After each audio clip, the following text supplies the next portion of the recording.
email me or make an appointment with Lisa, my assistant, so that we can meet on Zoom or by phone. So apologize that the handout for this morning just got posted now. So if you go to the website, you can download the PDF file. And I'll be using that PDF file during the talk today, so you'll have access to it if you want to mark up your own copy, or but you can follow along with the share screen. So welcome everybody on this Martin Luther King weekend. Normally we don't necessarily have class on Martin Luther King weekend. The Jewish community likes to participate in the parade, but I don't think there's a parade this week because of the COVID.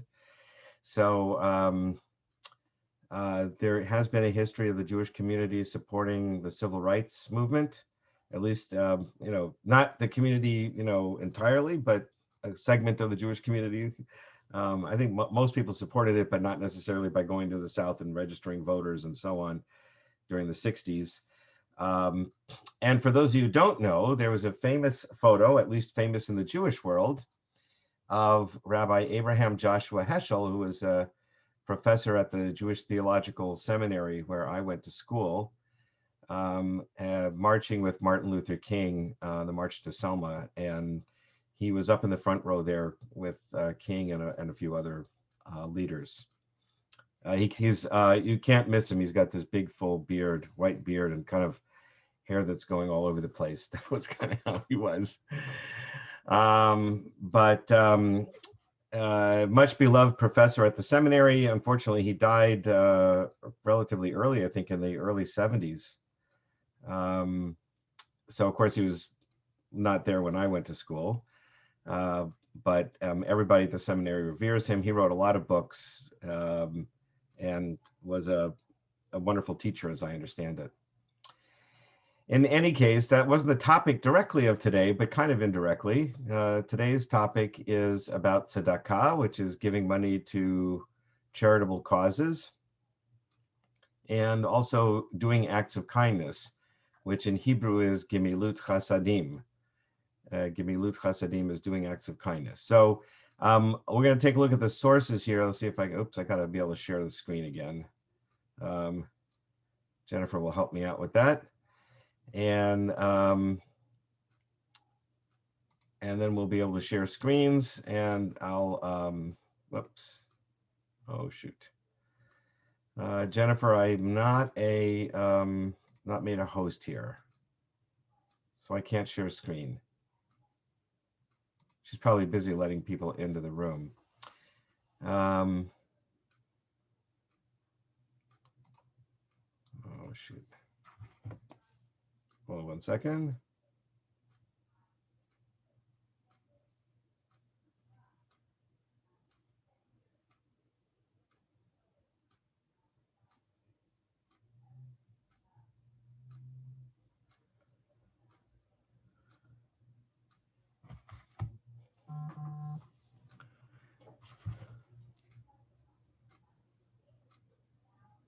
Oh.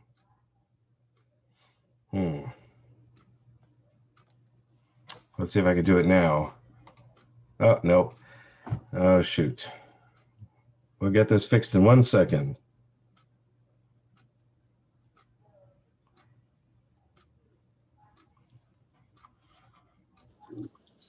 You're good. I fixed it. Okay, great. Okay, so you missed the first part of my speech. Somebody wrote the text that they missed the first part of my speech. Setting up an appointment to meet. Was this for everyone? Well, I was specifically saying if anybody had sent me an email and I haven't answered them yet, you feel free to write me a second email and ask me what's the matter with me, and I will get back to you. Or you can arrange with Lisa to meet by Zoom or on the phone. Sometimes it's hard for me to keep up with emails, but I do the best I can. So that was the main thing. But if you haven't already sent me an email and you still want to meet, that's also fine. Just email me or set up an appointment, and we'll get together. If you have any questions about any of the material we discuss. Okay, so let's go to this over here. Wait a second. Somebody just, 1 second. Somebody put something in the chat. Gotcha. Okay, great. Okay, let's go back to share screen. So here you see, oh, I went all the way down there. Here we go. This is the handout for today. The link for it was set up this morning. So if you go to the page where all the handout links are, that you'll be able to find it. So the subject today is tzedakah and gemilut chasadim. So there's several readings that we're going to look at later this morning that talk about the importance of the commandment. Mitzvah means a commandment. And tzedakah is what I'm going to describe in a minute. We'll look at these things on page 2 through 5 a little bit later. So what is tzedakah? The Hebrew root tzedek comes from the word, it means justice, actually. And the word for charity in English comes from the Latin caritas, which means caring or philanthropy, being philanthropic. You love people, right?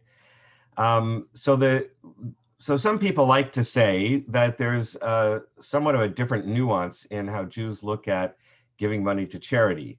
It's not necessarily an act of loving kindness. It's actually doing what is the right thing to do, whether you like to do it or not, whether you feel caring and compassionate or not, you still have to give money to charity.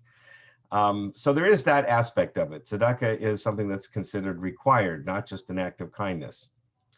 On the other hand, I would say that, as I learned in rabbinical school, that distinction may be a little bit overdone, because in many Jewish sources, tzedakah is considered acts of kindness. And so in that sense, it's very related to this other term, gemilut chasadim, which means acts of loving kindness. And the two are often compared in rabbinic sources. The difference between gemilut chasadim and tzedakah is usually that gemilut chasadim can be done with your hands and feet. That is, you can do acts of kindness, right? By working at a homeless shelter or at a food bank, or visiting the elderly in a assisted living facility to give them some comfort and joy, or helping a family who's suffered a loss in their mourning process. Those are gemilut chasadim. They're acts of loving kindness. They're not really tzedakah. So in some ways, gemilut chasadim is more expansive than tzedakah. But of course, one way you can do an act of kindness is by giving money to charity. So hopefully that's not too confusing. Anyway, the two terms are very related, which is why we're doing both of them in one session. The famous rabbi who I've mentioned a few times, I think, in this class already, Maimonides, the Jewish philosopher of the 12th century, started in Spain and ended up in Egypt, wrote a code of Jewish law, the first really systematic reordering of Jewish law in an easy to understand, follow way. It was a brilliant mind. Imagine writing a code of law all by yourself. Today we have teams of lawyers doing this. He did it all by himself and without a printing press. In any case, in his Code of Jewish Law, where he got to the section of giving money to charity, one of the chapters that dealt with it specified 8 levels of giving to charity. And I actually give them to you here in this handout. We'll look at that in a little bit later. So there's, better and worse ways to give money to charity. One of the origins for the idea of giving money to charity comes actually from the Torah, the 5 books of Moses, and it's called tithing. Tithing means giving 1/10 of your income.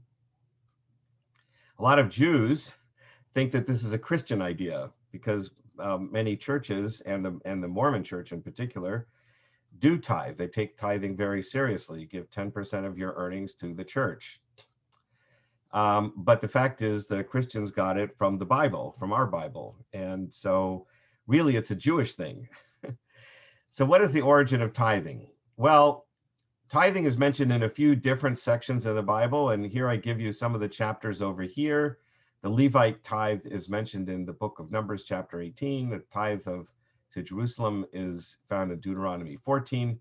And giving money to strangers, orphans, and widows, or produce, or tithing your produce, to the Levites and the poor, is also found in Deuteronomy 14. So you can look up those verses. The point of the problem is that it looks like you're supposed to give 10% of your produce to these different places. In one place, it says give it to the Levite, who is sort of like the religious functionary in your town. And among the tribe of Levites, there was a clan that were the priests, the Kohanim. So basically, you would give 10% to the tribe of Levi, and then the Levites would tithe, and 10% of their the tithings that they get from you would go to the Kohanim, the priests. That's described in the book of Numbers.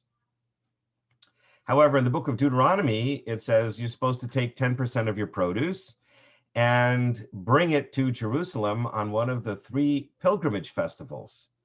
That is Sukkot, Shavuot, the Feast of Weeks, the Feast of Booths, and Passover.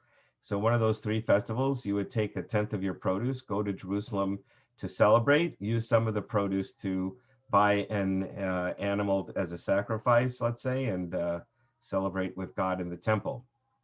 So this is a different 10% that you're supposed to bring to Jerusalem. And then there's a third 10% that's supposed to go to the strangers, widows, and orphans among you, i.e. the poor people. And that, for example, is found in Deuteronomy 14. Well, do you take 30% of your produce, 10% for each? I mean, that's a lot of taxes. What are you supposed to do? So in the Talmud, they devised this scheme, which I've kind of put a chart over here for. They said you're supposed to do 20%, not 30%, but 20%. And the first 10% goes to the Levites every single year of, by the way, there's a 7-year cycle. I forgot to mention that, because elsewhere the Bible talks about how the 7th year you're not supposed to plant and you're not supposed to harvest. And what do you do that 7th year? The land lies fallow. Interestingly, the Torah already knew that it's good for the land to rest a little once in a while. We now do in modern agricultural practices crop rotation so that the soil can regenerate nutrients for the next year's crops. So this was already an idea understood in biblical times. The land needs time to regenerate. So the 7th year, you don't plant and you don't harvest. What do you do that 7th year? Whatever grows of its own. And you can pick whatever you need, but other people can come onto your land and take whatever they need. It's not yours. That year, it's free for anybody.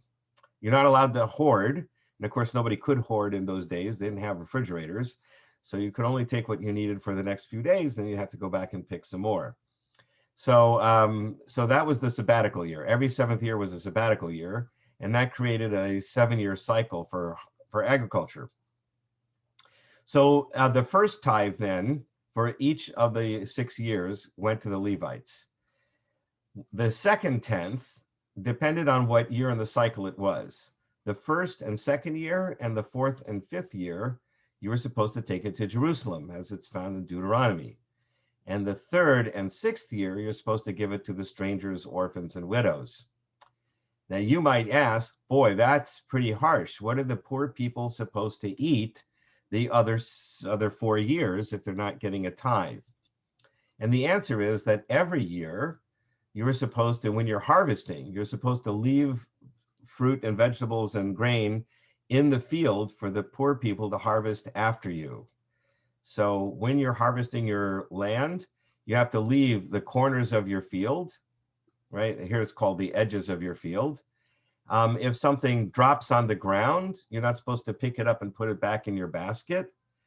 And you're not supposed to harvest every last fruit off a tree or every last grain of a stalk of grain in your fields or every last vegetable out of the ground. Like leave some, don't feel like you need to be so stingy. You need to take every last one with you. Leave some of it unharvested for the poor people who are following. So they get each of those. They get to glean in the corners of the field. They get to pick what's left on what falls on the ground and the stuff that was not harvested because you weren't meticulous. In essence, sort of a modern analogy to that, not a very generous analogy, but somewhat of an analogy, is if you go to the supermarket or restaurant or whatever, and you get change back from your cash. I don't know how many people still use cash, but if you do get change back from your cash, usually there's like a tips cup or something, or a tzedakah box, a place to give money to charity, or the Randalls or HEB, I assume, or the other supermarkets often say, do you want to donate a bag of groceries to poor people? So this would be kind of analogous to this sort of harvesting. Don't take every last thing. It's not like tithing, but that would not give people very much money today. And so then this whole system only applies to land in Israel. Most of us don't live in Israel, and it only applies to agriculture, and most of us are not farmers anymore. So what do the rest of us do? People outside of Israel, people who are not farmers. The answer is that the rabbis developed an improvement on the concept of tzedakah, which was called, by the way, the word for tithing is ma'aser. It comes from the Hebrew word eser, which means 10. And so ma'aser is to tithe a tenth of your produce. And the rabbis came up with this idea of ma'aser kesafim, which I guess I didn't put in the list here. Kesef is the word for money. So ma'aser kesafim is tithing money, not produce. And that's what most of us do. So we earn an income, and then we're supposed to tithe our income. That's ma'aser kesafim. And this is rabbinic law. You're supposed to tithe. So the question, anytime you have I used to be a lawyer. So, and I had occasionally I would do a small amount of tax law, although I wasn't certified as a tax lawyer, but I had to know tax law. And I took a class in tax law in school. And one of the first things you need to do if you're going to have an income tax is you have to define what is income. And to define what is income, the first thing you need to do is define when is your taxable period, right? So in America, it's obvious for individuals. We just finished our taxable period. It goes from January 1st to December 31st, right? And then you get statements from your employers or whoever paid you money that you then put together along with your expenses and give them to an accountant or use TurboTax. And you have until April 15th to file your tax return and settle up to make sure you've paid all your taxes, right? That's how it works in America. The definition, so first thing is, when is a taxable period? In America, it's January 1st to December 31st. And the second question is, what counts as income? If you're an employee, it's relatively simple. It's what your employer gives you, but you can take certain deductions, right? Things that aren't taxed as employees are, the amount that's paid to Social Security, the amount that's paid for your medical insurance, if it's an employer plan, and other expenses. If you're a business, obviously you don't count as income the raw receipts, let's say from a grocery store, because if you just take the cash register receipts, what about the cost of goods sold, right? You had to buy that stuff before you could sell it. You shouldn't have to pay tax on the whole amount. You get to subtract the amount you paid to buy it. And then you have other expenses. You have rent, you have utilities, you have employees, right? So you get to make deductions from the raw income before you before you figure out what your final income is, and then you would tithe that, right? All to say that this is very confusing. If I've already if your eyes are rolled over and you're glazed over at this point, that's you're probably not a tax accountant, and that's understandable. And it is all to say that it's a very complicated system. So now I'm going to give you a simple way of doing this. Jewish law did develop complicated answers for these questions. What is the taxable period? What counts as income? What are legitimate expenses, etc.? But from my perspective, why bother? You already have to do this when you figure out your income tax, which is hard enough in this country. It's complicated enough. So take a number from the 1040 form that you file every year and use that as income. And you have a few choices. You could use the number that's called adjusted gross income, AGI, which is your income with some adjustments to it. Or you could use the taxable income number, which is somewhat less. And the third possibility is taxable income less the amount of taxes you had to pay, right? Because that's really what your take home end up is, right? Obviously, those are decreasing in amount. So I would take that amount, take 10%, and that's how much money, ideally, we all ought to be giving to charitable causes. Now, the truth is that, as economists will tell you, people who are middle income or lower income don't have a lot of excess money to take home after they're done paying the rent and food and like just living expenses, basic living expenses. They barely have anything to save. And so it's very hard to say, you know, for people there, it's hard to say take 10% of what you've got left and set it aside. And I understand that. People who are making a little more money and feel they're able to tithe, they should tithe. When I started out as a rabbi, and I think in the first year I was here, I was approached by a Jewish community fundraiser who he said he made an appointment to see me. And he asked me just directly, Rabbi, do you tithe your income? And I said, well, no, actually, we don't. We probably give about 3 or 4%, which is slightly higher than what most Americans give. And he said, well, you know, you are a Jewish leader. Tithing is a Jewish law, and you ought to be setting an example, and you need to be tithing.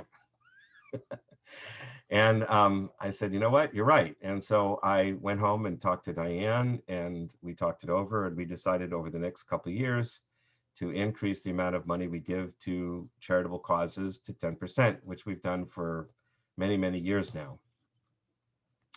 So we use adjusted gross income as our baseline. Then take 10%, and that money goes to charitable causes. So that's about tzedakah. Now, the next question is, who gets that money? What is a charitable cause? And again, there's complicated answers in the Jewish tradition, but so it's complicated in America too. And since the tax code is already complicated enough, I would just simplify it by saying whatever is a 501c3 corporation, that is a charitable organization for American tax law purposes, should count as a place that you can donate your money to. But with a few adjustments. So some people like to donate to their alma mater, their school, the school where they went to, and that's okay. Some people like museums, they want to donate to museums, or the opera, or the orchestra, or some other kinds of arts organizations. Those are all fine places to give money to. But we should keep in mind that the primary purpose of tzedakah should always be to take care of those people who are less fortunate. And remember that 10% used to go to the Levites, which is basically the religious organizations. So that would be the synagogues and Jewish institutions. So based on this idea, we try to give a large percentage of our tzedakah to Jewish organizations. And then we also give to the Houston Food Bank and some secular organizations in town, or interreligious organizations like Interfaith Ministries. So we spread it around that way. The reason I emphasize Jewish institutions first is because all the other charitable organizations in the country get to solicit 100% of the American population to see if they'll donate. Jewish organizations really rely on Jewish people to donate to. So if we don't donate to those Jewish organizations, they won't last. So we need to spend a significant amount of our efforts in helping to preserve our the institutions that preserve Jewish identity and Jewish education in our communities. So that would be Jewish schools, Jewish synagogues, the Jewish Family Service, and other places that help the community. But then, of course, it's not just for Jews, and we want to give to all the other places to the extent we can as well. So that's kind of how I would do the tzedakah aspect of it. If you're interested in books on the subject, I don't know how many people like to read. Danny Siegel wrote several books on being charitable. He has a kind of a poetic writing style. He's from our movement, conservative rabbi. Meir Tamari is an Orthodox Jew who wrote a number of books on Jewish business ethics and also on charitable donations. And so those are two authors you might want to look at. Okay, so then we got through most of this. We're going to get through Gemilut Chassidim. Let's just take a look at the texts. Oh, first of all, before we go there, any questions? Any questions? I talked a lot already, so no? Okay. Everybody's with me so far? Okay. All right. So I always want to show you some sources in Jewish tradition, what they said about it. So here is Maimonides' Mishnah Torah is his code of Jewish law. And then he divided it up into different sections of law. So this was the section on laws of gifts to the poor. And it's chapter 10 of that section. And the numbers here are the law code numbers, right? So chapter 10 is divided into individual rules, so to speak. And so rule 1, then rule 4, rule 5, rule 7, rule 8, and rule 9 and 10, 11 and 12, 13, 14. Yes, all of those are the different rule numbers. It's not exactly his ladder. I tell you where the ladder begins, but let's take a look at what he says at the beginning. We must be especially careful to observe the mitzvah of tzedakah. It's a commandment to give money to charity, more so than any other positive mitzvah. That's how important he says it is. This is the most important positive commandment because tzedakah is a sign of righteous lineage of Abraham, tzaddik. He's playing on that word, tzedakah, tzaddik, right? Abraham was considered a tzaddik, a righteous person. And how do we know that? Because in Genesis it says, I have singled him out that he may instruct his children in his posterity to keep the ways of the Lord by doing what is just, tzedakah, right? So it's a hallmark of what it's supposed to mean to be Jewish, that we give money to charity. The throne of Israel is established and the religion of truth stands only on justice. As it says in Isaiah, you shall be established through justice. And Israel will be redeemed through justice. And again, quoting Isaiah. So now he talks about the different ways of giving. Anyone who gives tzedakah to a poor person with a scowl on his face, like, yeah, take your money, causes him to be embarrassed, like, oh, you begging for me money again?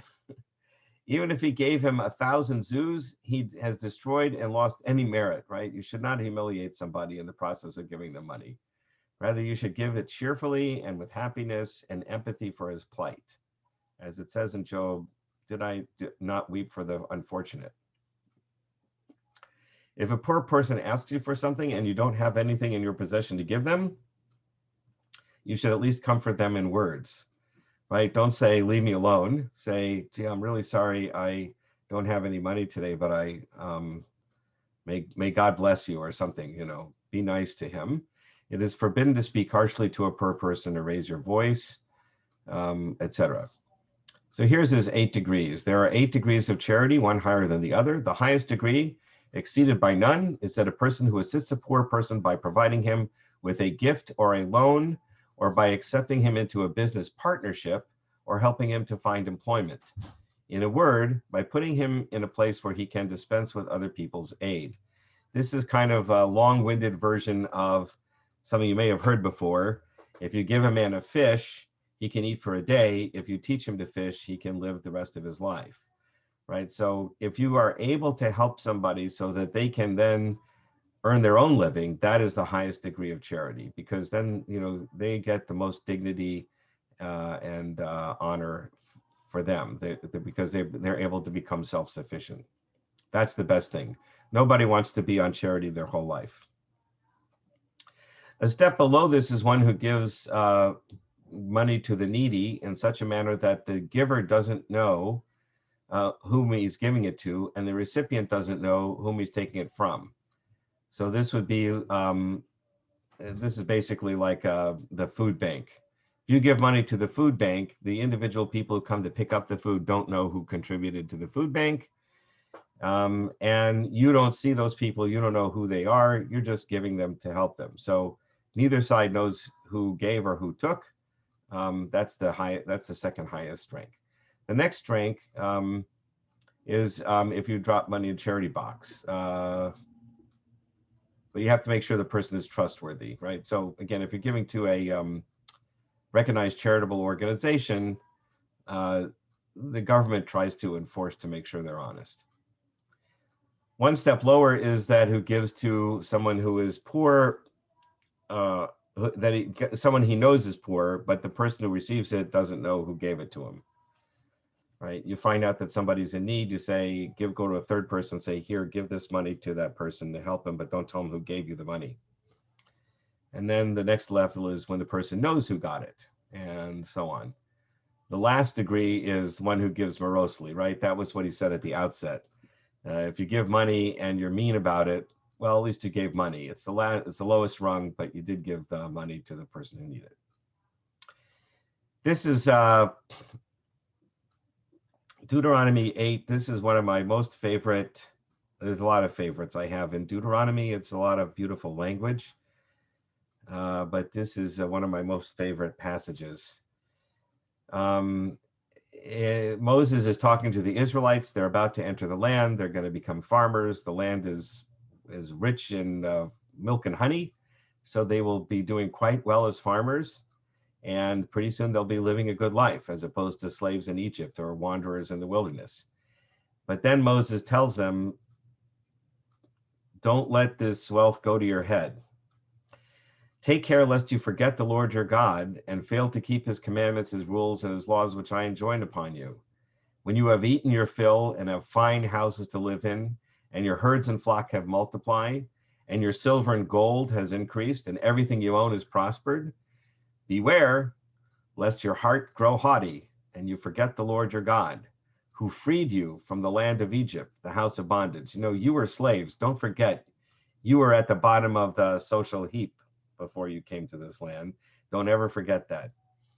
He led you through the great and terrible wilderness with its fiery serpents and scorpions, a parched land with no water in it, and brought forth water from a flinty rock, fed you in the wilderness with manna, which your fathers had never known. Don't forget and say to yourselves, my own power and the might of my own hand have won this wealth for me. Remember, it is the Lord your God who gives you the power to get wealth, right? And this is a really key thought in the Jewish tradition. Whatever we earn and possess in this world, first of all, you can't take it with you. And it is often through hard work that people earn money and save and are able to prosper, often with hard work. But many people work really hard and don't get to become wealthy. And many people are unable to work for whatever reason. And ultimately, even though you worked hard and you earned money, God gave you a body and gave you a mind that enabled you to do what you did well so that you could earn that money. Everything ultimately belongs to God. So it is your responsibility to give back to the society that allowed you to do well. And it's right there in Deuteronomy. It's a really terrific, beautiful piece.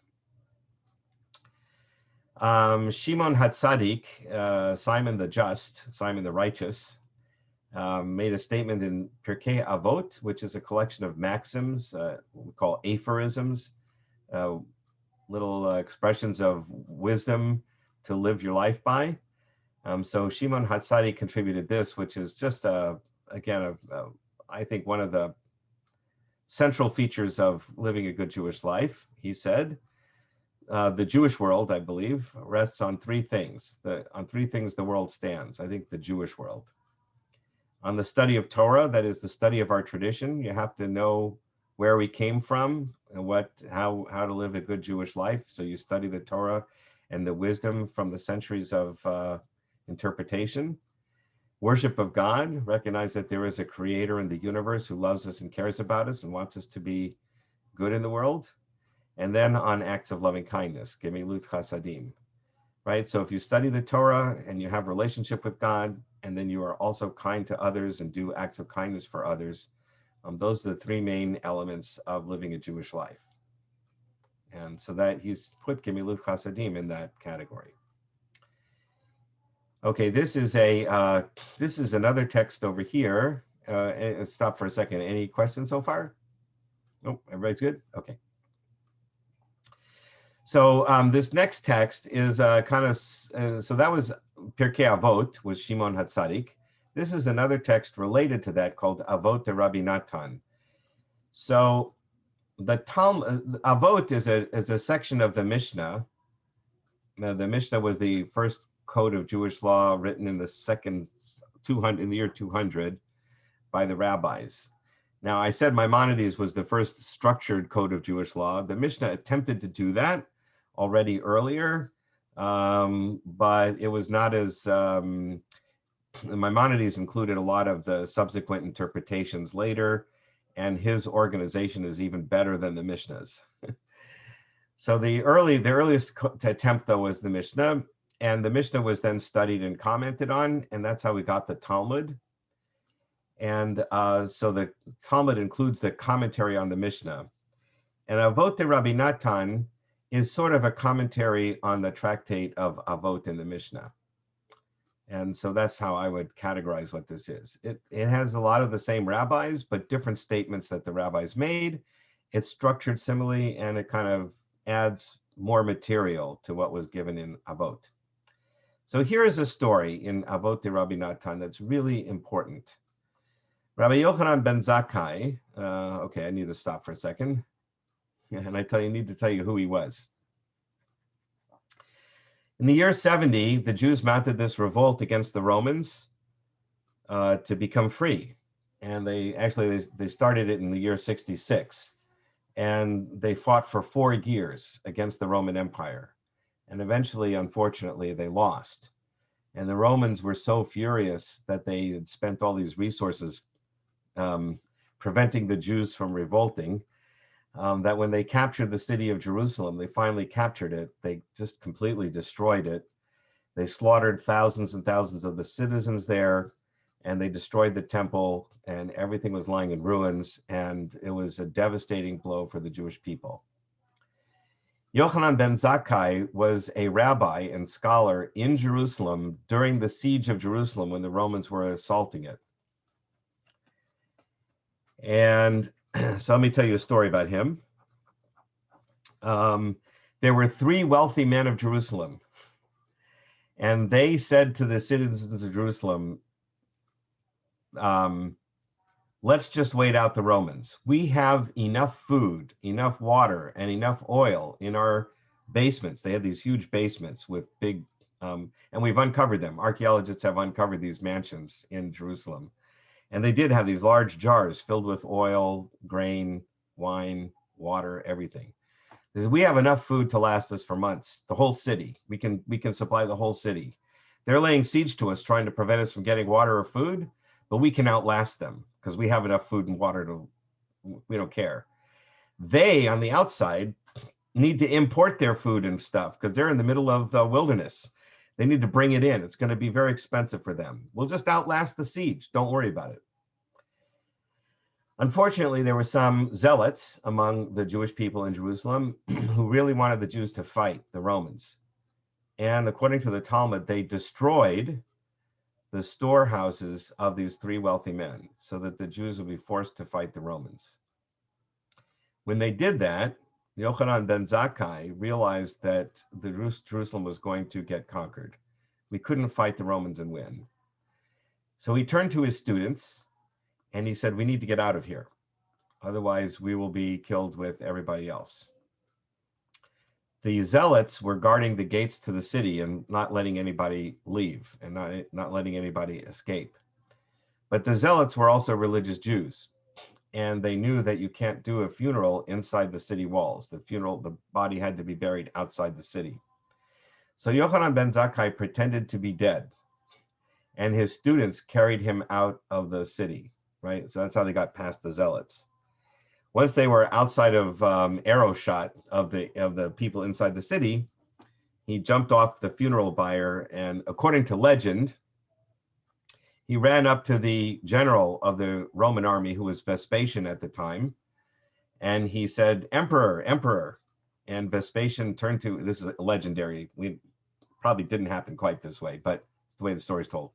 He called him the emperor, and Vespasian turned to him and said, "I am not the emperor, I'm just a general in the Roman army, and you've just committed treason against the real emperor in Rome, so I'm going to have you killed."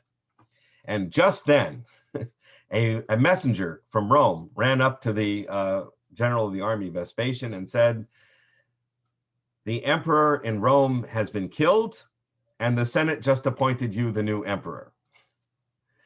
So Vespasian then turned to Yochanan ben Zakkai and said, "Wow, well, if you're so smart, I'll grant you one wish." Yochanan ben Zakkai said, "Let me set up an academy for Jewish studies in this little town called Yavne, and we won't bother you." And so he said that was okay. And that's how there was an academy established in Yavne, according to the Talmud, where the sages continued to study and teach Jewish traditions. So the temple's destroyed. Yochanan ben Zakkai and his students survive. Now, that is a legendary story. Many modern scholars say it probably didn't happen that way. But I told you that story because then you'll understand this story. Okay. So now, sometime after the temple was destroyed, Yochanan ben Zakkai is walking with one of his disciples, Rabbi Joshua, Yehoshua, near Jerusalem after the destruction of the temple. So they're looking at the ruined city and the ruined Temple Mount, and you can imagine how depressing that must be when they knew this event had just taken place within the last few months or years. And Rabbi Joshua looked at the temple ruins, and he turned to his teacher and he said, "Alas for us, the place that atoned for the sins of the people of Israel through the ritual of animal sacrifice lies in ruins." How are we going to praise God? How are we going to thank God? How are we going to atone for our sins to God since we don't have a temple anymore? What do we do? This is so depressing. And Rabbi Yochanan ben Zakkai said, "Do not be grieved, my son, for there is another equally meritorious way of gaining atonement. Even though the temple is destroyed, we can still gain atonement through deeds of loving kindness," right? That's the Gemilut Chasadim, because it is written in the prophet Hosea, "Loving kindness I desire, not sacrifice."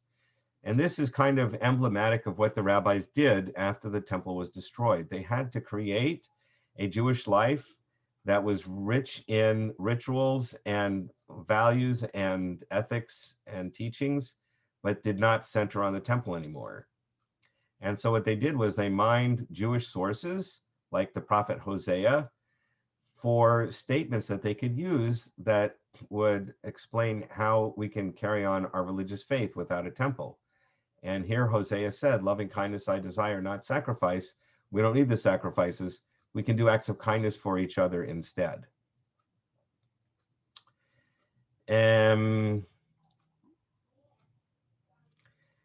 Here are some other sources. So here's one. Rabbi Elazar says, "Doing deeds, righteous deeds of charity," that's Gemilut Chasadim, "is greater than offering all the sacrifices, because doing charity and justice is more desirable to God than sacrifice," according to Proverbs, right?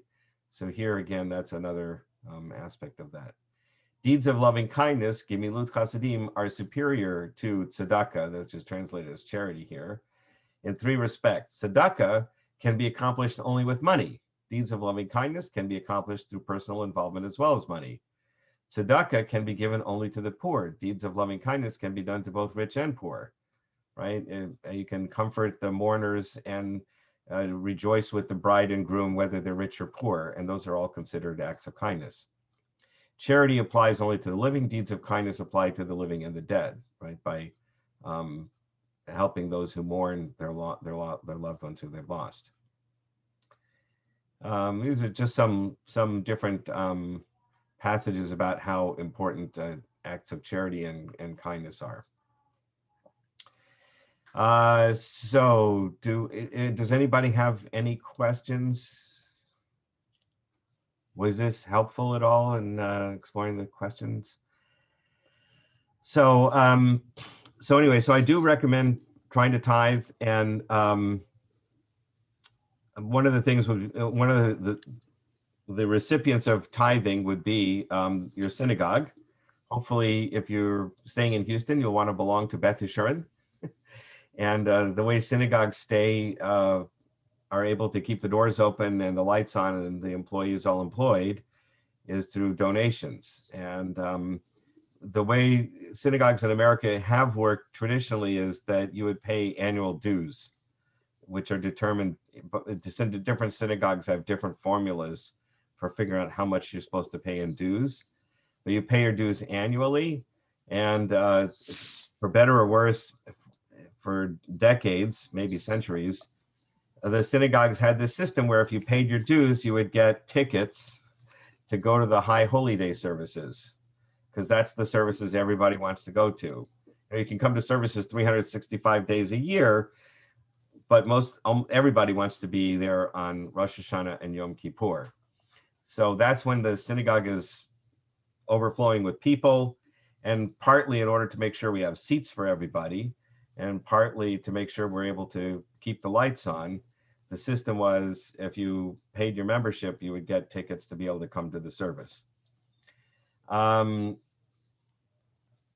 that's one of the places where you would spend tzedakah money. Usually synagogues, whatever their formula is for determining how much you're supposed to give, they do take into account personal financial issues. So you should be able to make arrangements with with Mindy. Mindy Stern is our membership coordinator, so she's the one who would handle it. Can we become members of Beth Yeshurun now? So you don't become a member yet, although if you, as members of this class, first of all, we're probably gonna, I don't want to predict the future, it's 9 months from now. But if we're not out of this pandemic in September, October, we're probably going to do services online again, like we did this last year, or there will at least be an online component. Some people will be in person, some people online. Probably you'll be able to watch online without tickets, without getting like an access code or something. It would be just available to anybody. But if that's not the case, people who are in my class get tickets automatically. So you don't have to worry about that part.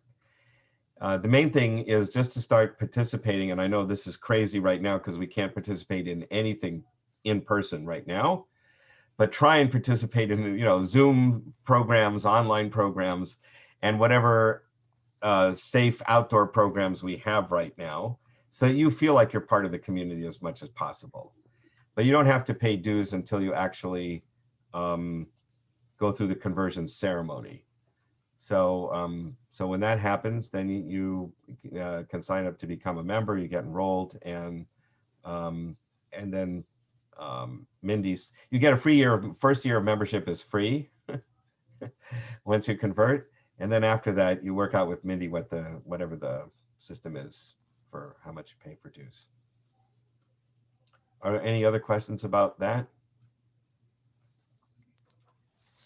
Yeah, so the most important thing is to be as active as you can, so you feel like you're really part of the community. It's not just a personal religion of faith. It's also about being part of the Jewish community and together. Some Jews complain the system of having to pay money to get your high holy day tickets, that they're the most expensive opera tickets in the world. But of course, that's only if you only come twice a year, right? It's kind of like the gym. The gym is a pretty expensive waste of money if you're not going. But if you're going all the time, it's a great use of your money because you're staying healthy and keeping your body in shape. And you can go as often as you want once you're a member, right? So that's the idea also here. Like, the membership is really for the building and the community, And it's up to each one of us to take advantage of the services that are offered there as much as possible. Any other questions? Okay. Nope. Thank you all for coming. And next week we'll have another topic in Jewish ethics. I don't remember which one it is, but we'll do it next week. And hope you have a good Martin Luther King Day. We should all remember, one of the fundamental teachings of Judaism is that everybody is created in God's image, regardless of economics or race, so-called race, color of skin. Everybody needs to be treated with respect and dignity. We're all created in the image of God. And that's something we should remember on Martin Luther King Day. Thank you, Rabbi. Okay. Thank you so much, Rabbi Morgan. Bye. Thank you very much, Rabbi. Thank you so much. Take care. Thank you. Bye-bye. Bye.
Boker Tov, good morning. Good morning. How are you? Good Fine. morning. Well, how are you? Very well, thank you. It's beautiful outside. Yeah. I wish I had good internet in the backyard because it would be really nice to teach outside today. Yeah. But I would like to suggest that you sit outside to practice your Hebrew because then you get a double dose, right? You get Hebrew and sunshine, and it's so Right. Okay, let's start with our Aleph Bet song. We sure haven't done that in a long time, right? In the back of our books. Okay, here we go. Page 95. Aleph Bet Fet. Aleph, bet. Gimel Dalet Hey. Dalet, hey. Vav Zayin Chet Tet. Sign, het. Yod Kaf Chaf. Yud, kaf, kaf. Lamed Mem Nun. Lamed, mem, nun. Samech Ayin Pei Fei. Samet, lamet, pei, pei. Tzadi Kufrei. Tadi, kuresh. Shin Sin Tav. Jin, sin. Netsuyan. Netsuyan. That was great. Okay. So let's take a look on page 96. I wish that I had a song for the vowels. I only have a song for the consonants and no song for the vowels. If anybody is feeling really creative, I urge you to find a song for the vowels, to create a song for the vowels. But let's just take a look at this back page because we've already learned quite a few of these, right? So it's worth taking a look. All right. So we have learned kamatz, patach, va, which is, we said silent or eh. They said I disagree, eh. We've learned chataf patach, which is and we've learned chirik, which is e, right? So we've learned on page 96, we've learned those first 5 vowels. E, e. Hamatz, patach, shva, pataf, patach, and pirik. And we know that that last one, E, sometimes has a yud that follows it, right? But the yud is silent, E. Okay. Now, so anytime you want to hang out there on the back page and review your vowels, I encourage that. Let's go to pages 40 and 41. We sort of started this last week. The letter nun and the words navi, prophet, navi, prophet. And I think people might know that in the Jewish Bible, it's in 3 sections. And the first section is called Torah. Torah is the 5 books of Moses. And the second part of the Jewish Bible is called Nevi'im, prophets, right? So that's this section, prophets, and that's like judges, kings, and prophets are all in this section called Nevi'im, prophets. And then the last section of the Jewish Bible is called writings, ketuvim, writings. And that section of the Bible has things like the Psalms, and it has the book of Esther, it has the book of Lamentations, Job. Those are parts of the ketuvim, the writings. Okay. But now we're talking about prophets. a prophet is a Navi.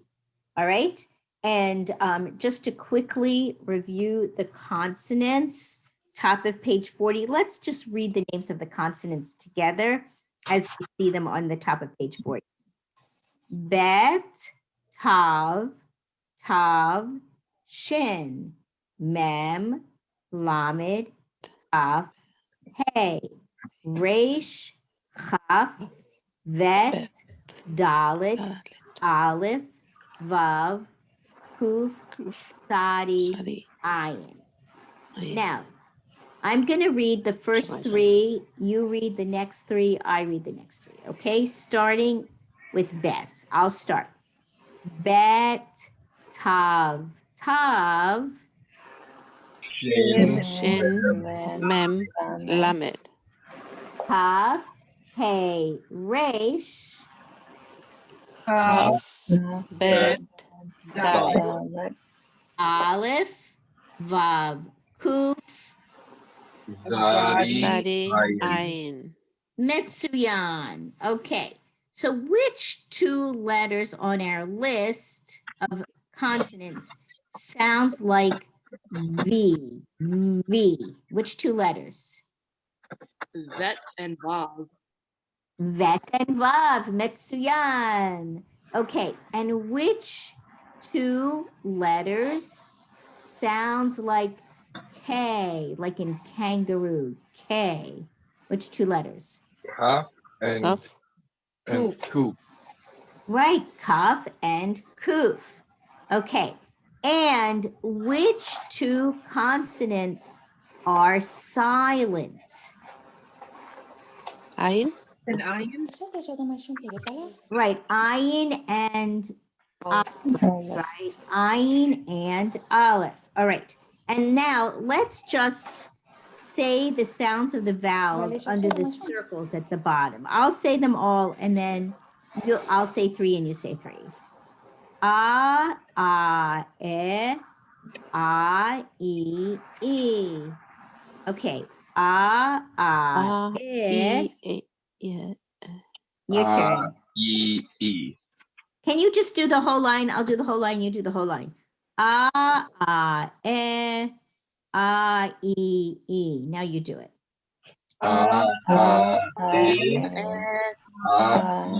E. Good. Okay. Now we did this last week, but maybe we can quickly review a little of it. On the bottom of 40, you can see we have two different ways of writing nun. Nun at the beginning or in the middle of a word is written one way. It kind of looks like a skinny vet or a skinny chaf. That's the nun. And then the final nun is long.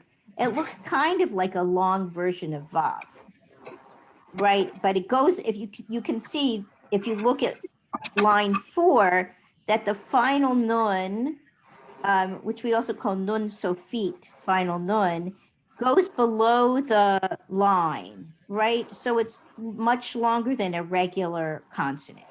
Okay. So let's start on line 3. I'm going to read the line to you, and then you can read it back to me.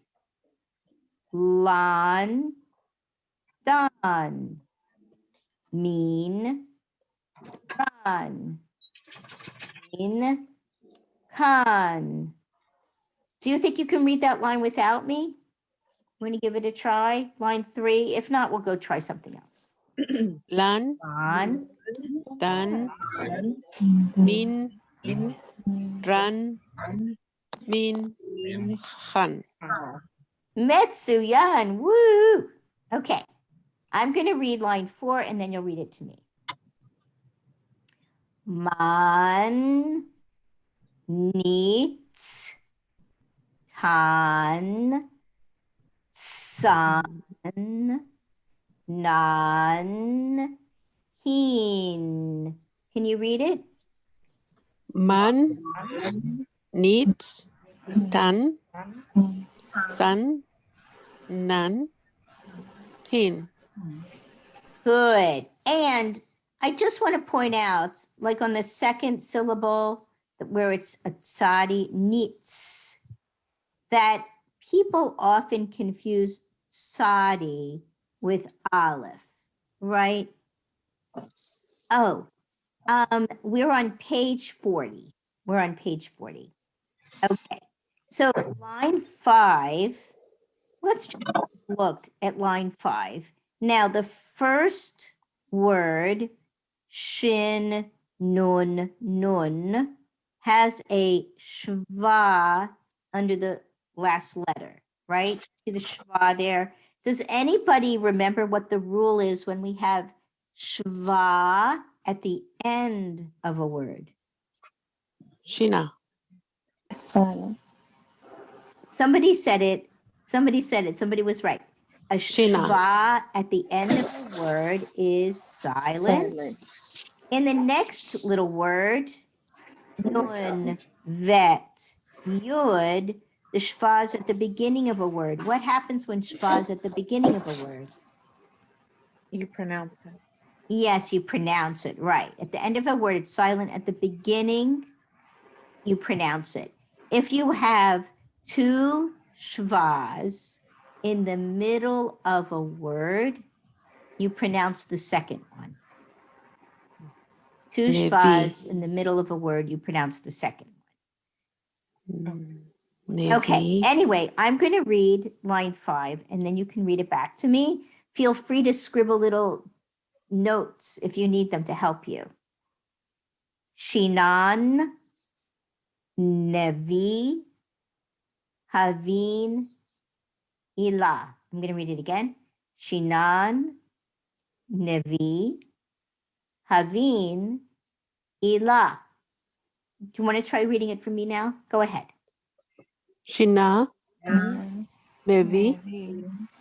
Havin. Ilah. Tov. Okay. So, and I just want to encourage you to participate, even if you think you're going to make mistakes. I don't mind hearing mistakes. It's really hard to learn well without taking a few risks and making some mistakes, right? If we all knew it well, we wouldn't need my class. So I would like you to make mistakes so that I feel better about being a teacher, okay? Okay, let me make Well, some. just think of it that way. All right. All right, we're going to skip the first few lines and start on page 4. I mean, line 4 on page 41. Line 4 on page 41. Here we go. I'll read the line twice and then you read it to me. Shana, Lavan, Anav, Rina, Anad, Na'ar. Again, Shana, Lavan, Anav, Rina, Anad, Na'ar. Okay, now you read it. Shana. Lavan. Anav. Rina, Rina. Nad, Nad. Nar. Good. Okay. Same thing with line 5. And notice on line 5, we have the T-reek vowel, the E vowel, is showing up with a yud in some of the words. Navi. Right. Navi, Bina, Neshama, Mishna, Ne'ara. Again, Navi, Bina, Neshama, Shama. Mishna, Mishna. Ne'ara. Okay, Ne'ara. I'd like to hear you try. Navi, go ahead. Navi. Vina. Neshama. Mishna. Ne'ara. Okay, good. Okay, looking at line 5, the second word, the first letter Does anybody remember the memory suggestion for remembering that that's a bet? What's the little memory suggestion that I gave you? The little mnemonic device that I gave you for bet? Bet looks like a bell. Bet looks like a bell. Okay, I like that. That's very poetic. Mine is much more prosaic. Bet has a button. Oh, that's Bet nice. has a button. So you can see the, but you know, I like yours much more because it's very lovely to think that. But anyway, bet has a button. So that's how we know it's a bet and not a vet, because it has a button in the middle. Okay. Shekinah. We're not yet. We're not there yet. We're almost there. Here we go. Line 6. Shekinah. Ma'amin Ma Shekhinah Ma'an Shekinah. Havana Havana. Ila Marbin. Ne Okay, and we're going to do that again. Okay. Line 6. I'm going to read it one more time and then you read it. Amin Shekhinah Havana Ila Marin. Okay, now you read it. Ma'amin Shekinah Shekinah. Havana. Kavana Neila. Marvin. Marvin. Good, right. So now we're getting a lot of real words. Marvin. I'm sorry. How do you pronounce the fourth word in number 6? Neila. Neila. Neila. Shekinah. But you know, in synagogue, you know, it's the last service of the High Holy Days, right? And I'm trying to think, Neila. I think that we do a more Ashkenazic kind of pronunciation in shul a lot of times, and we say Neila, but it's Neila, the accent's on the last syllable. Okay, line 7. Ra'anan Mishkan Lehavin Kan Lamdan. I'll read it again and then you'll read it. Ra'anan Mishkan Lehavin Kan Lamdan. Okay, now it. Ra'anan. Mishkan. Lehavin. Kan Lamdan. Right. Now we're all reading at different speeds. So don't feel like you have to keep up. You do as many words as you can, right? And the time that it takes one person to do 5 words, another person might do 2 or 3 words. That's okay. You know, I don't think I've shared this story with the class, but I didn't learn how to read Hebrew until I was 29. And I went to an ulpan in Israel and I learned Hebrew. So I learned it as an adult, a young adult, but I learned it as an adult. And even though I had learned Italian in college a few years earlier, I found that it was much harder at 29 after being out of school for a few years to learn a new language. And I was not the fastest student in my class in learning to read. But in the end, I was just as fast as everyone else. It just, you know, I moved at my own speed to get to my destination, but I got to the destination, and all of you can get to your destination too, even if you don't do it at the same speed. So don't worry if someone's reading faster than you. Go at your own speed and you'll eventually get there too. So, okay. Just wanted to share that with you. Okay. Line 8. Navi, Medina, Ma, Nishtana, Navi. One more time. Navi, Medina, Ma, Nishtana, Navi. Can you read it? Navi, Navi, Medina, Ma, Nishtana, Navi.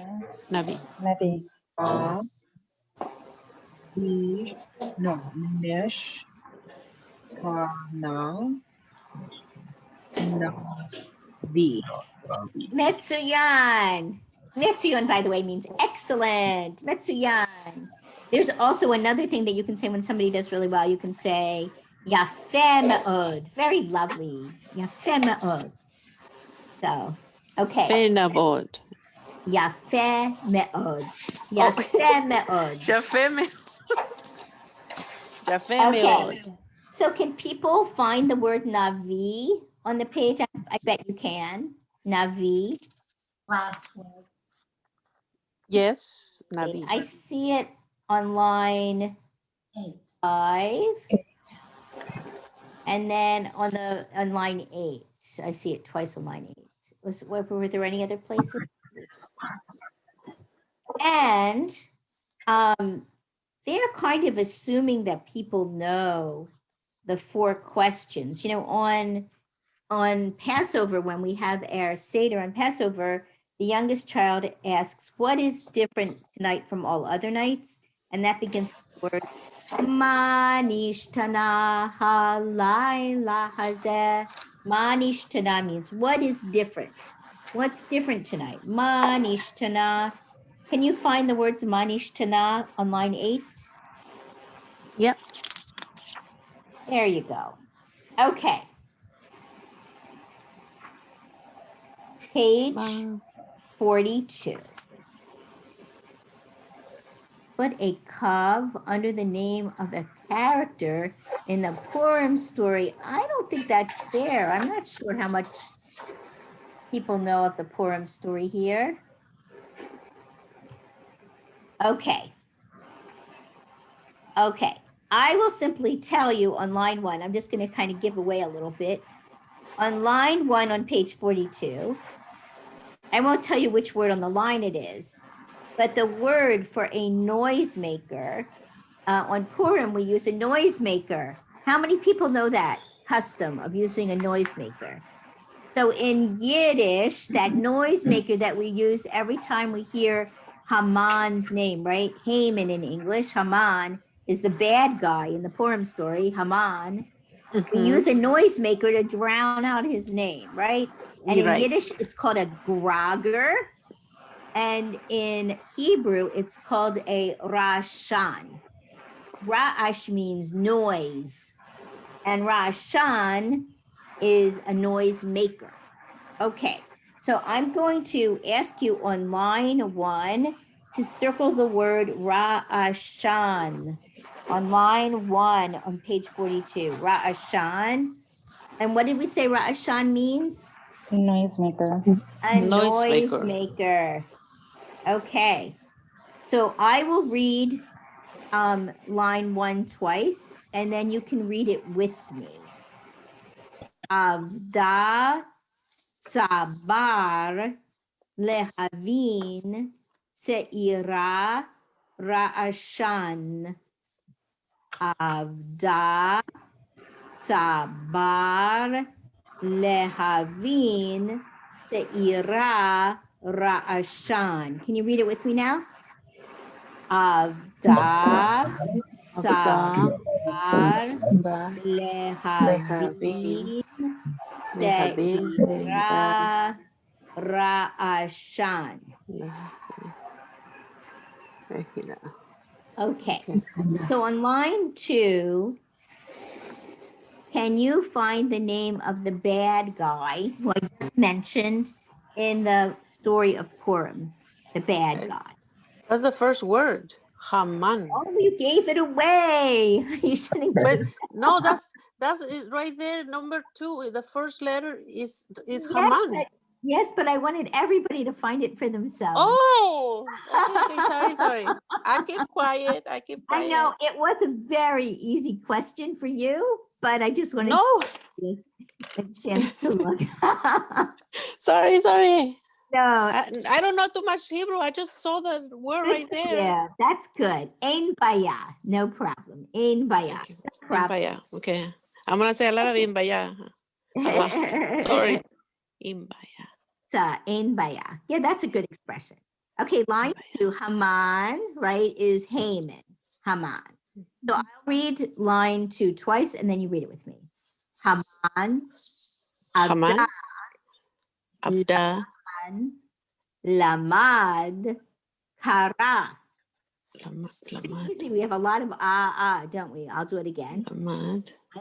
Kara. Avda, Laman, Lamad, Kara. Can you do it for me? With me. Haman, Avda, Da. Laman, Man. Lamad, Kara. Okay, line 3. Is there anything to know about? Oh, not really. Okay. The colors of the Israeli flag are Kachol v'Lavan, blue and white. Okay, did we already do that?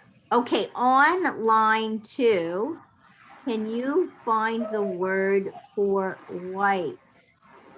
Lavan. Can you find the word for white? Lavan on line 2. Where is the word Lavan on line 2? Third word. It's the third word, right? The third word is Lavan, which means white. Okay, line 3. I'll read it twice, then you read it. Katav lemala mashal me'il bima. Katav lamala mashal me'il bima. Can you read it with me? Katav lemala Lemala. mashal Mashal. me'il bima. So who can tell us what the bima is? What's the bima? Where you pray, where you go pray. That's right. It's where the person who's leading the service stands during prayers, right? Where the Right. person who's leading the service stands. So in most Ashkenazic synagogues, the Torah table and the prayer leaders table are both on the bima, but in Mizrahi, which is like Middle Eastern, and Sephardic, which is used from Spanish-speaking countries, in those communities, usually it's like the Torah is located in one place, and where the service leader stands is in another place, right? So the ark is where it is in an Ashkenazic synagogue, but the lectern where the cantor or the Baal Tefillah, the prayer leader, stands, and often the Torah table is in the middle of the room so that everybody's kind of surrounding it. Anybody here visited United Orthodox Synagogue or Beit Rambam? Yes. So if you visit those synagogues, they have a more sort of traditional way, sort of a more Sephardic way of configuring the sanctuary. And it has caught on now in some Ashkenazic synagogues to do it that way, even though it's not our tradition.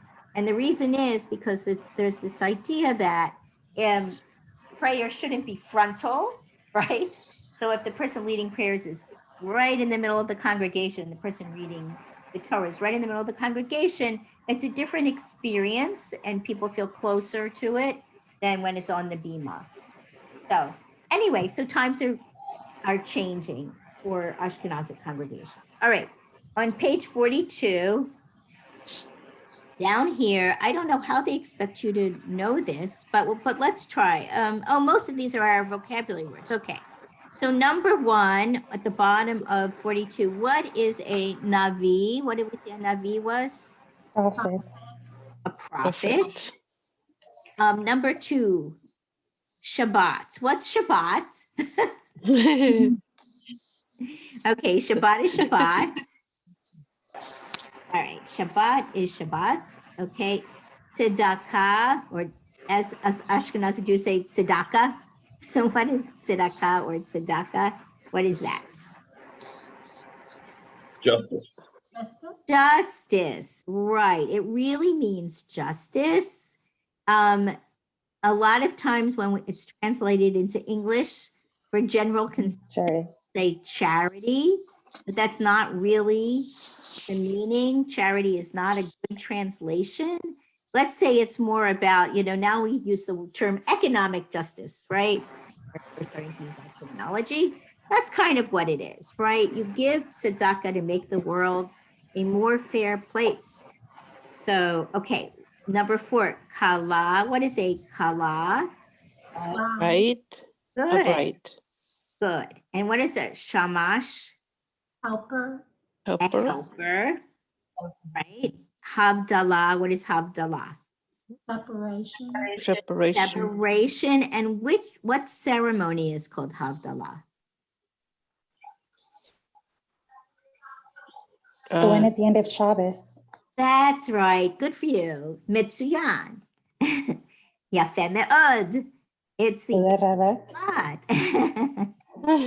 It's the end of Shabbat, and it's a beautiful ceremony. Okay. Number 7, what is a mitzvah? Good deed. A good deed or a commandment. We tend to use both translations, and I think they're both legitimate, but in the Torah, when we say mitzvah, we're specifically talking about a commandment. Or prayers, when we say mitzvah, we're talking about a commandment. But the fact of the matter is, for example, we're commanded to love our neighbor, right? So many of the things that you do that we think of as good deeds are ways of showing your love for your neighbor. Or we think of protecting the planet is a mitzvah. So many of the things that we do that we think of as good deeds, like recycling or posting or things like that, that you might think of as a good deed. And in a sense, it's doing a commandment, right? Being kind to people, it's a commandment, right? Because love your neighbor. So a mitzvah could be called a good deed. It is a good deed, but it's also a commandment. Okay, number 8, vi. The prefix vi, it's a prefix. What does it mean? And, very good. If you live in Philadelphia, it's and. All right, I just want you to so that's how we say it in Philadelphia. Okay. How do you say it in Philadelphia? And it has to go through your nose. We're from Jersey, and we spent 1 year in Philly back in 2018. So it's refreshing to hear someone with the accent too. There you go. So I miss it a little bit. All right, number 9. Baracha. Baracha. Blessing. And what's a barach? What is a baracha? A blessing. A blessing. Okay, number 10, Shema. Here. Listen. Here. Good. Okay. So we did all of our vocabulary. It sounds like people really know it. All right. All right. We'll start. Once again, we'll kind of do a little overview of 11, and then we'll come back to it next week. So on page 43 is chapter 11. And first of all, we're chala. I think everybody recognizes that, right? I think Right. people who don't know anything else about Judaism know about challah, right? Right. Got it, right? Okay. Now the first letter of challah is the chet. Chet. Het. Chet. So it's basically the same sound as chaf, chet. Chaf, chet. Het.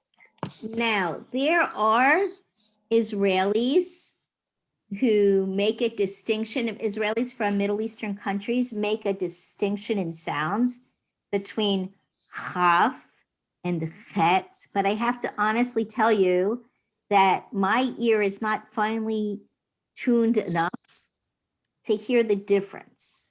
And there are many, many people in Israel who pronounce them exactly the same way, chaf and chet.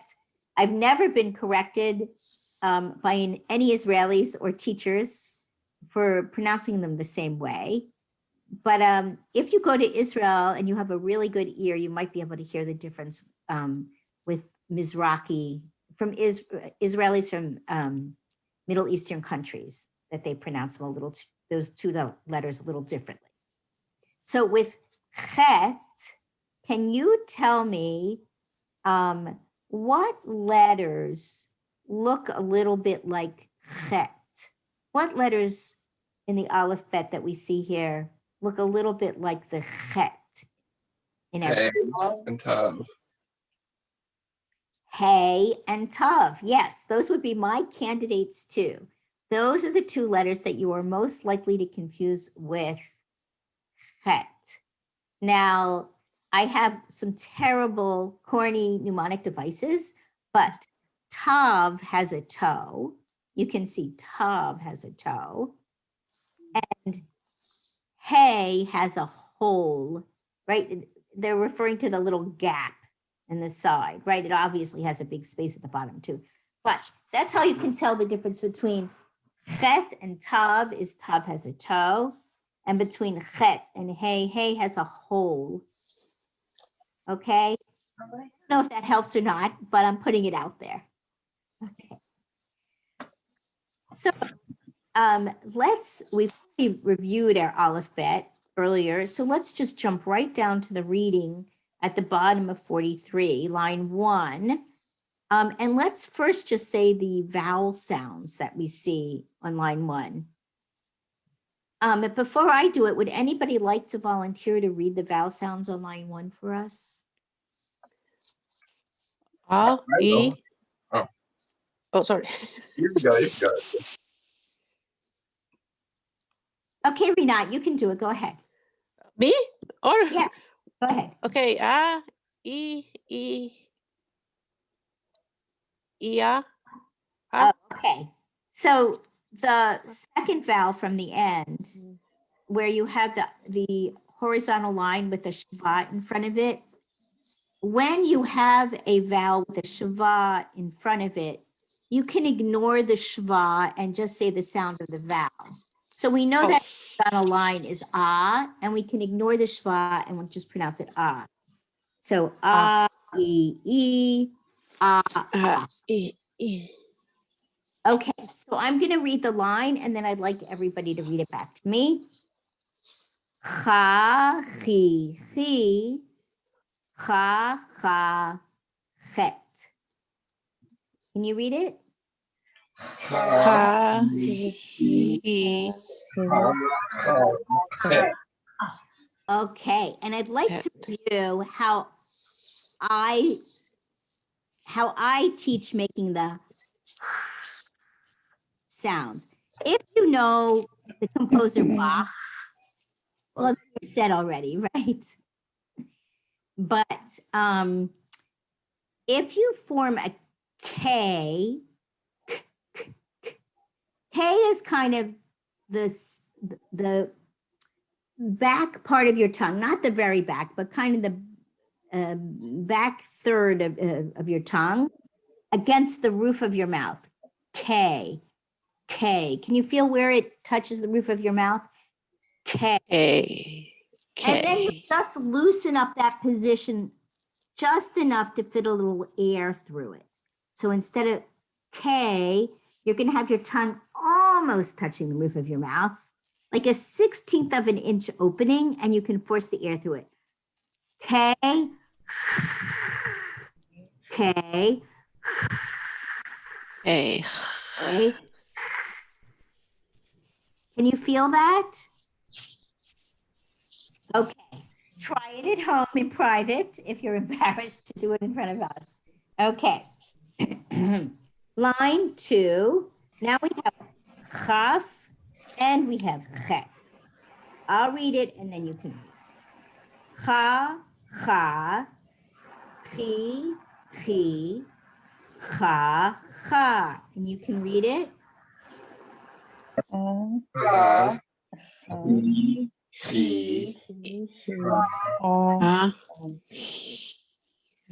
Good. Line 3. Oh, what are they? How are they trying to confuse us on line 3? What are they doing to confuse us on line 3? Did anybody notice? Putting het and hay. That's right. That's right. They're trying to confuse us with the het and a hay, right? They want us to mix those up, or they're challenging us not to. So I'm going to read 3 and then you'll do it. He, ha, ha, ha, ha. Okay, can you read it? He, ha, ha, ha. Good. When you're first learning chaf and chet, it takes a little extra energy, but after a while you don't even notice it and it's much less forced. Okay, line 4. Okay, I'll read this line twice and then you can read it. Chasha lach chama chid. Again. Chasha lach chama chid. Now you. Chasha Lach, chama, chid. Good. Very good. Okay, line 5. Cha, si. Si. Na, cha. Chivi. Bich. Chava. Again. Chatzi. Nacha. Chivi. Bich. Chava. Okay. And now read it with me. Chatzi. Nacha. Chivi. Bich. Bich. Chava. Okay. Let's see. Let's just jump for now because we're going to come back to this next week anyway. Let's jump to the middle of 45.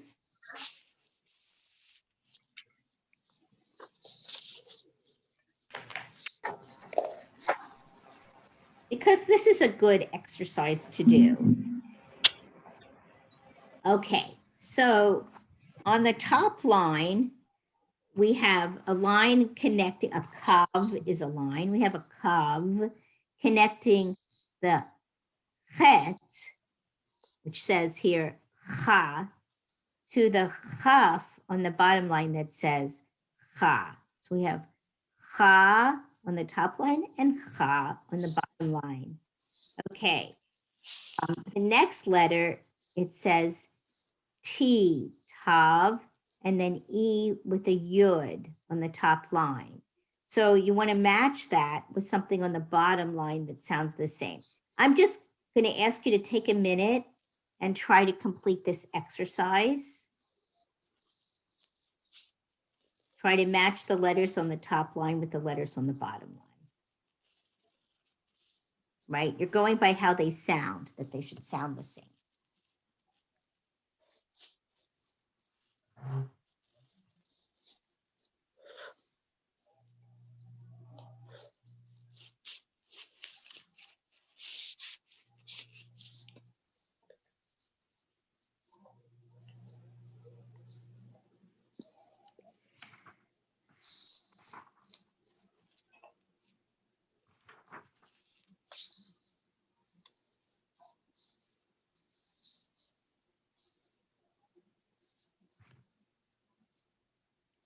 Okay, how did it go? I should say, how's it going? Good.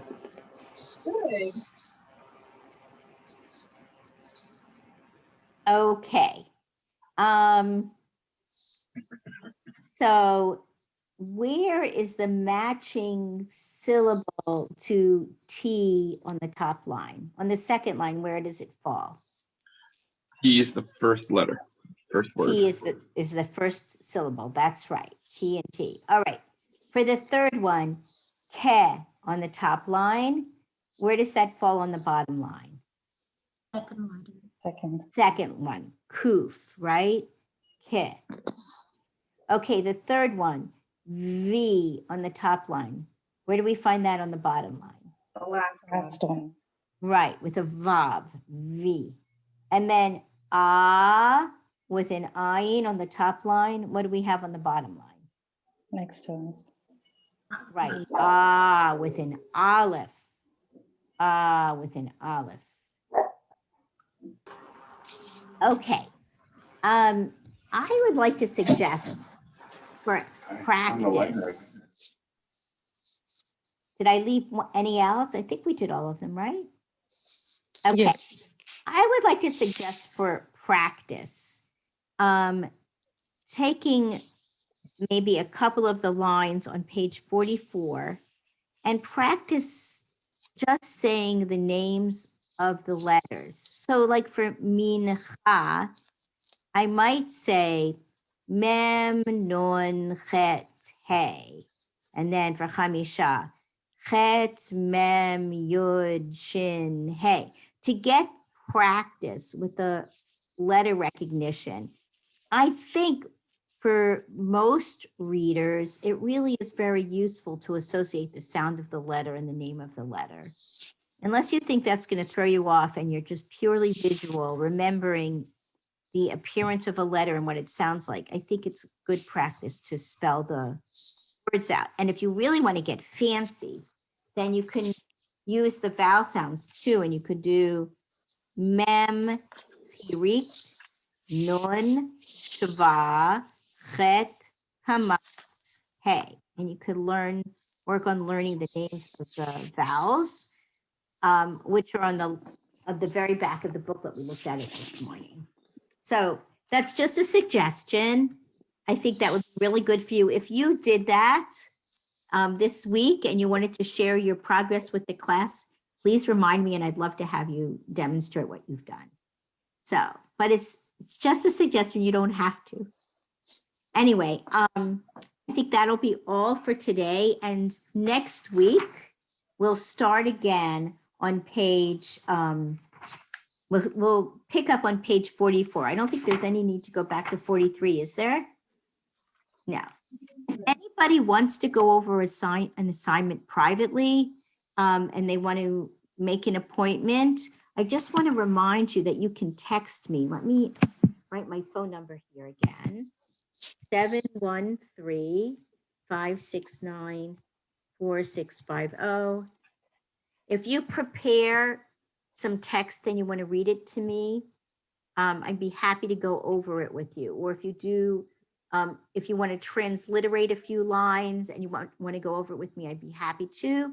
Just text me at my phone number and we can make an appointment to meet. Okay? Okay. Okay. Have a happy, Okay. healthy week. Thank you so Bye-bye. much. You too. Thank you so much. Bye. Bye-bye. Thank you. Thank you.